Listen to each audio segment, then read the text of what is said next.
move him or stop the players. The county board are entitled to say, we appointed this man and we want to back him. Well, so how can they get involved in that? I think what started in Cork, the people started it. You know, the people. Well, eventually the people will start it. Eventually, the people will have to start it, right. and it'll stay as bad as it is until the people do start it. You know, the people have this because the county board are unable to do it on their own. And I think number one, Justin has to go. And in any other county, what would you have? You'd have the like of Stephen McDonough, Kieran Carey, great fellas like that who have great ability. TJ Ryan, put them in charge of the team, and they would revive the spirit of Limerick. And that's all people want. They want to see the spirit of Limerick revived again, and I think that is the only solution to it. And Tommy, is it easy to revive the spirit of Limerick?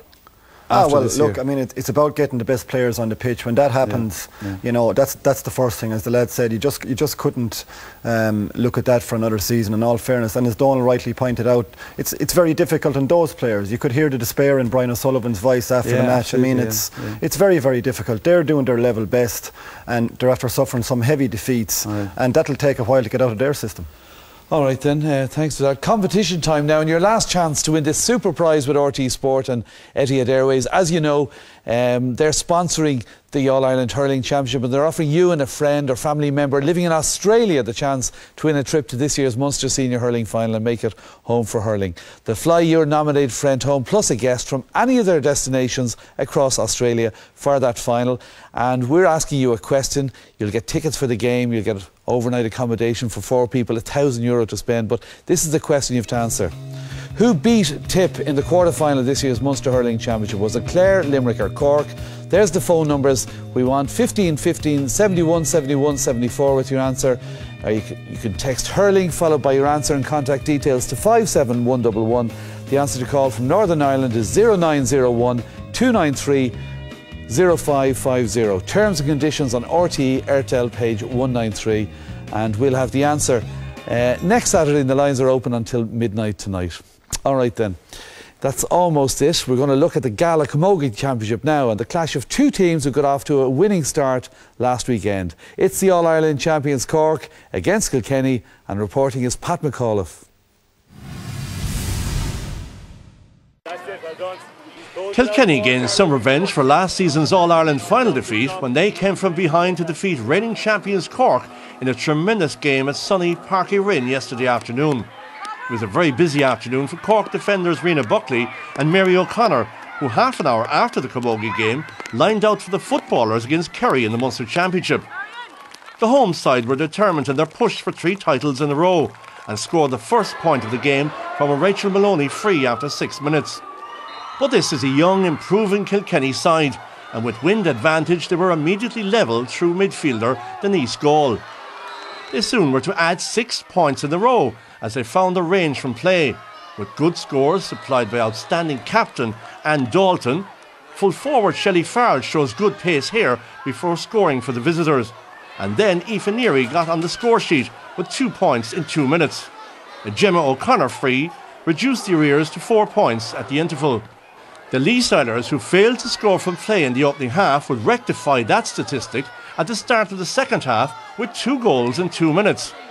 Half-time substitute Elena Reardon saw her high delivery go all the way to the net with her first touch of the game, before Cork's corner forward Sheila Burns put her side in front after racing past 3 defenders and hitting a ground shot past Katrina Ryan. But it was then the Kilkenny side showed their brilliant spirit and determination, epitomised by half-back Edwina Keane and skipper Dalton. Anna Farrell, with this point, started their comeback. Midfielder Denise Gall added this delightful score from an acute angle. Shelley Farrell hit over her second point of the game. And then substitute Kelly Hamilton shot her side ahead to silence the big home following in the 6th minute of injury time. The home side felt they had equalised when Gemma O'Connor's late effort was ruled to have sailed just wide after Kildare referee Alan Large consulted with his umpires. So Anne Dowdie's Kilkenny now have full points from 2 games as it finished. Kilkenny 13 points, Cork 2 goals and 6 points.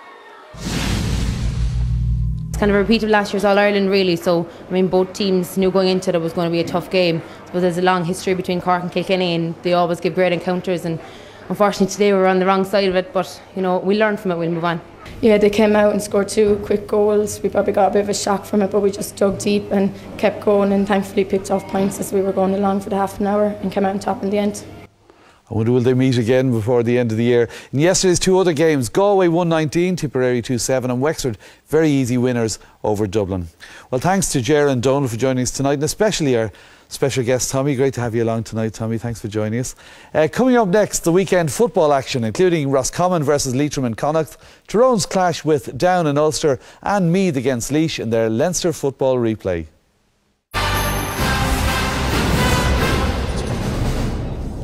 The Saturday game live next weekend features the All-Ulster clash in the qualifiers as Donegal travel to Armagh. Coverage begins on RT1 at 3:15. And then on Sunday, it's the Leinster football semi-final clash between Louth and Westmeath. Join us in the Sunday game live from 5:30. Well, Pat Spillane and Martin Carney are with us now for the football action. Thank you for joining us, lads. And first we head to Connacht as old rivals Roscommon and Leitrim battle it out for a place in this year's provincial final. Leitrim, of course, retired the number 10 jersey for this season in memory of Philly McGuinness, who died tragically in April. So Colm Clark wore the number 17 shirt instead. There was also a very poignant minute silence before the game, as this was Leitrim's first competitive match since his death. For commentary, let's join Jimmy McGee. Roscommon have one change from the team that beat London. At number 7, David Casey replaces injured Marco Carroll. Carl Mannion, who missed 6 league games, is a key man at centre field. And Donal O'Grady, who averaged 6 points a game in the league, scored 9 in Ruislip against London, is at full forward. Leitrim have no number 10. That jersey has been retired in respect to and memory of Philly McGuinness, whose tragic death in April has shaken the whole county and beyond. So right half forward is number 17, Colm Clark. Championship debuts for number 7, Wayne McKeown, and number 15, Ray Mulvey.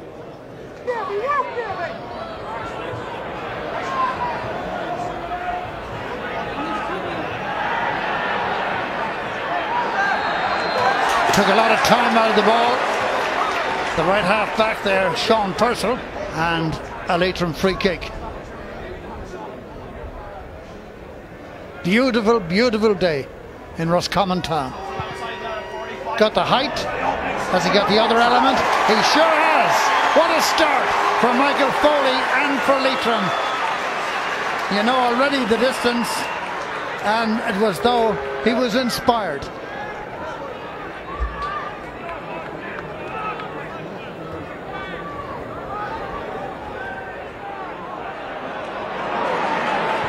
Here's Wayne McKeown. That's not a bad ball in. In fact, it's a very good ball to Lavey. That's a lovely move by Leitrim. Wayne McKeown playing it up to David O'Connor. David O'Connor to James Lavey. That's the Glencoe Manor Hamilton Lavey, and over the bar, and that is the first score from open play in this Connacht semi-final. Sean McDermott to David Casey. It's not a bad delivery, that. And Guess have got it. Yeah. How many guesses do you need? It's Ger Loughnane. He's been on the ball a lot on the ball.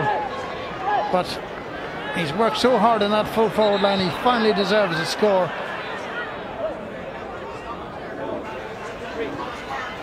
You'll notice that Donal O'Grady has dropped back into the midfield. Leitrim are biting at everything. Ball's with Michael Foley. Good ball by Foley, good move. Here's James Delancey, the right half back. Well, that's great stuff.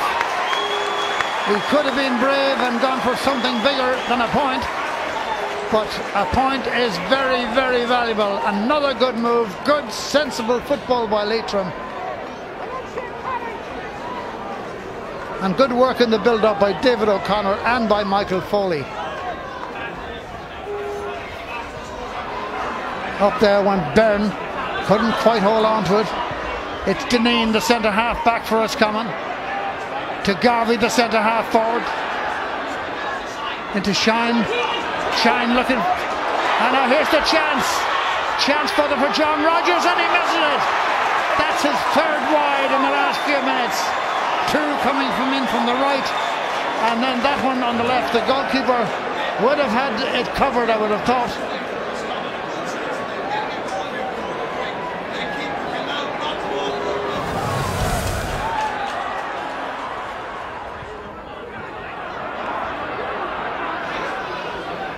He's coming on the attack again.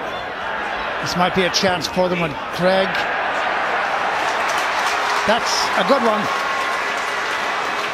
And a good score. Young man.